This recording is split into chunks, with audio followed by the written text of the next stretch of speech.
Depuis plusieurs années, AGS Records Management collabore étroitement avec l'IRD, l'Institut de recherche pour le développement. Il y a quelques mois, cette relation de confiance nous a conduit à mener un projet sur le fonds d'archives exceptionnel d'Herbert Pepper.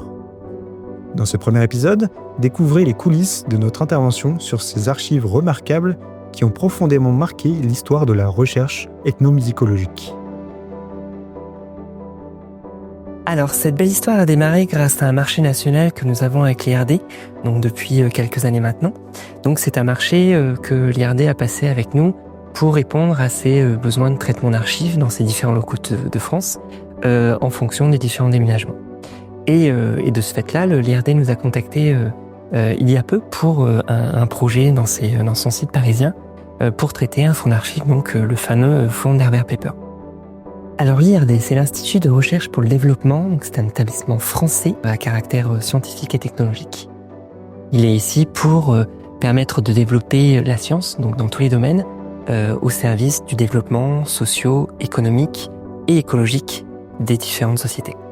Et donc l'IRD a soutenu les projets d'Herbert Pepper et c'est dans ce cadre-là qu'on a pu traiter les fonds de Herbert Pepper. Herbert Pepper est un Français, donc c'est un auteur, un compositeur et un ethnologue français.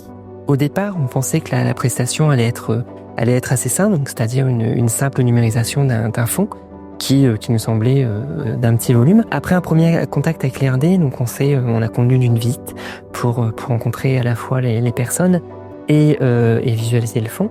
Donc on s'est aperçu que la demande n'était pas aussi simple que prévu et c'est en discutant aussi avec eux que nous avons pris conscience de l'intérêt historique de ce fonds-là, de l'ensemble de ses particularités, de sa richesse intellectuelle, mais aussi des nombreux formats présents, des nombreux thèmes abordés dans ce fonds. La richesse de ce fonds a aussi apporté une certaine complexité dans ce traitement, notamment avec les formats divers et variés, donc un grand format, petit format, mais aussi des formats qui sont un petit peu abîmés, fragiles, donc il a fallu manipuler avec soin. Mais bien entendu, ces complexités n'ont pas été un frein pour nos équipes. Une fois que les différents besoins ont été validés avec l'IRD, donc on a démarré la première phase de l'opération par le transfert des fonds par nos équipes logistiques vers nos sites de traitement.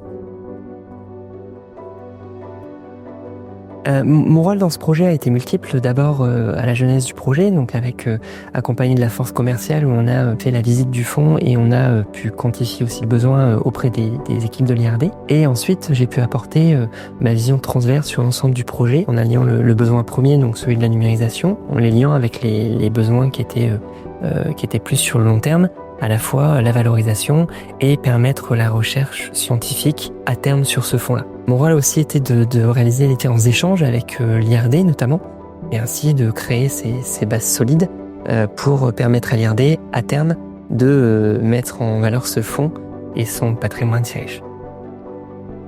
Mon dernier rôle a aussi été d'accompagner l'IRD auprès du CIEF, donc le Service interministériel des archives de France, pour appuyer sa valorisation et sa conservation à titre d'archives définitives et donc son versement aux archives nationales pour permettre ensuite à la recherche de pouvoir bénéficier de ce fonds. Dans le deuxième épisode de cette série dédiée au fonds Herbert Pepper, plongez aux côtés de nos équipes de numérisation dans l'univers de la digitalisation, là où chaque geste compte, où chaque réglage préserve un fragment de l'histoire.